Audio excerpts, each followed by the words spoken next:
Pod koniec każdego roku magazyn Forbes publikuje listę najpotężniejszych ludzi na świecie. Lista ta jest tworzona z uwzględnieniem źródeł popularności liderów i ich wpływu na wydarzenia na świecie. Patrząc na wszystkie te czynniki, Donald Trump zajmuje 3. miejsce na obecnej liście. Prezydent Chin Xi Jinping jest na 1. miejscu, a Władimir Putin na 2. Jest to zaskakujące, biorąc pod uwagę, że od 2013 roku jego kraj Rosja ma populację 145 milionów w porównaniu ze Stanami Zjednoczonymi lub innymi dużymi zaludnionymi krajami, takimi jak Indie, Chiny. Rosja może być silna gospodarczo, ale jest 11. najpotężniejszym krajem na świecie pod względem produktu krajowego brutto. Dlaczego więc Putin jest tak potężny? Jak zostać najsilniejszym człowiekiem na świecie, zaczynając z prostego życia? A jak ten potężny człowiek wpływa również na nasze życie? I teraz poszukamy odpowiedzi na te pytania. Władimir Putin urodził się w 1952 roku w dzisiejszym Sankt Petersburgu.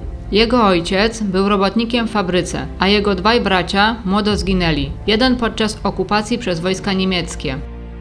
W jego rodzinnym mieście z głodu zmarło ponad 1 milion osób. Od najmłodszych lat chciał być szpiegiem dla sowieckiej agencji wywiadowczej KGB, inspirowany sowieckimi filmami szpiegowskimi. Studiował prawo na Uniwersytecie Państwowym w Sankt Petersburgu, a następnie pracował jako tajny szpieg w Niemczech. Był aktywny w buntach, które doprowadziły do upadku socjalistycznych Niemiec Wschodnich. Wiadomo, że 9 listopada 1989 roku, kiedy upadł mur berliński, spalił tajne akta KGB, aby nie dostały się w ręce Niemców. Tymczasem Rosja sowiecka rozpadła się na 15 nowych krajów. W oczach Putina Rosjanie stracili 2 miliony m2 ziemi. Nazwał to później największą katastrofą geopolityczną stulecia.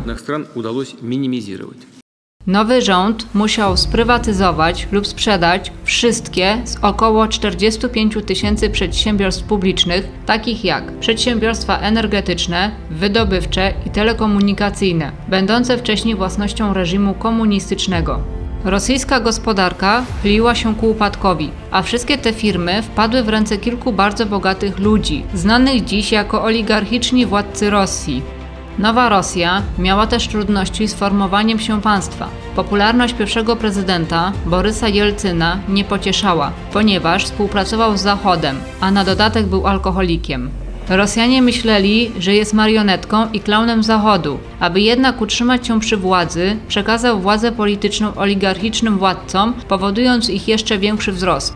Podczas gdy to wszystko się działo, Putin wrócił do swojego kraju. Wszedł do polityki i otrzymał wiele awansów. Zdobył zaufanie Borysa i w 1999 roku, kiedy Borys zrezygnował z prezydentury, zaproponował Putina na prezydenta i natychmiast został oficjalnym prezydentem Federacji Rosyjskiej. Przed erą Putina Związek Radziecki właśnie upadł, a w Rosji było wiele ruchów separatystycznych. Aby łatwiej kontrolować 89 regionów federalnych Rosji, zreorganizowano system, tak aby znajdował się w 7 regionach administracyjnych. W ten sposób samorządy tych regionów nie były już bezpośrednio wybierane przez lud, lecz powoływane przez Putina. Chociaż wszystkie te osobiste decyzje określano jako niedemokratyczne, w rzeczywistości takie zachowanie uczyniło go jeszcze bardziej popularnym w Rosji. Putin przeanalizował, że wielu Rosjan chce kogoś silnego, aby przywrócić Rosję do dawnej władzy. Wiedział, że chce odzyskać dumę i tożsamość ludzi. W 2000 roku przywrócił stary hymn sowiecki, choć z nieco innymi słowami, pomimo krytyki elity.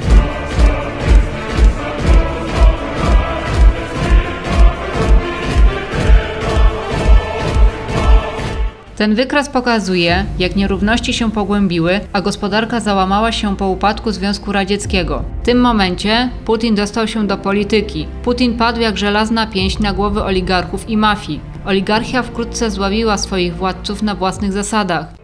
Почему здесь-то забегали все как тараканы перед самым моим приездом?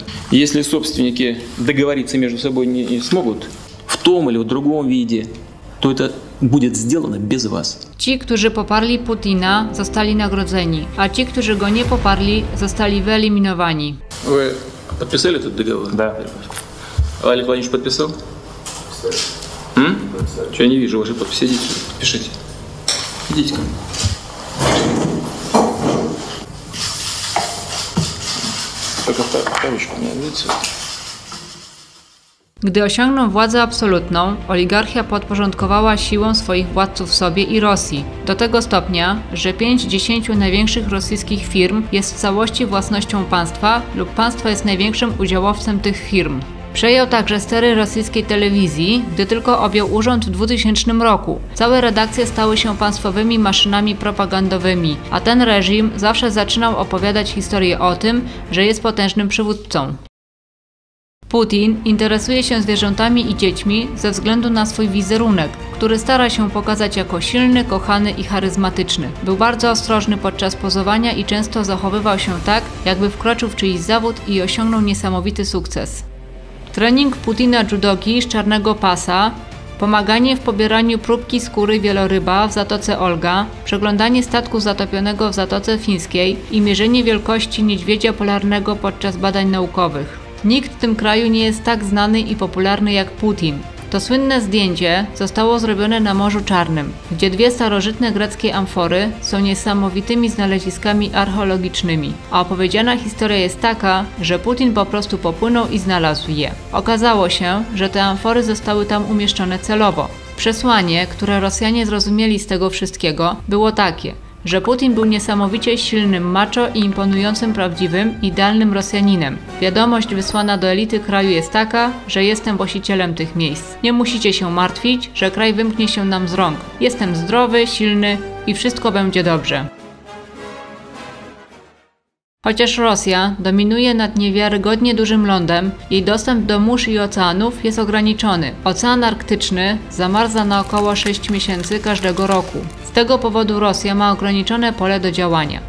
W 1936 roku Turcja wraz z 8 państwami podpisała pakt, że będzie kontrolować przepływ przez cieśniny. Obecnie Rosja może zejść do Morza Śródziemnego przez Morze Czarne i przez cieśniny tureckie, ale tylko pod warunkiem, że ich okręty wojenne nie będą cięższe niż 15 000 ton. Dlatego Rosja obecnie wspiera Syrię i dzięki temu mają bezpośredni dostęp do Morza Śródziemnego. Od samego początku wojny atakuje także porty ukraińskie, aby uzyskać lepszy dostęp do Morza Czarnego. Reżim Putina dzień po dniu zmienia jego kraj społeczeństwo militarystyczne.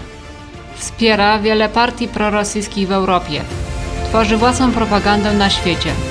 I z dnia na dzień staje się przerażająco silniejszy. Jeśli obejrzałeś mój filmik do końca, wesprzyj mnie i polub ten film. Wkrótce przygotuję dla Was film z bardzo ciekawymi informacjami o wojnie rosyjsko-ukraińskiej. Bądź na bieżąco i nie zapomnij zasubskrybować.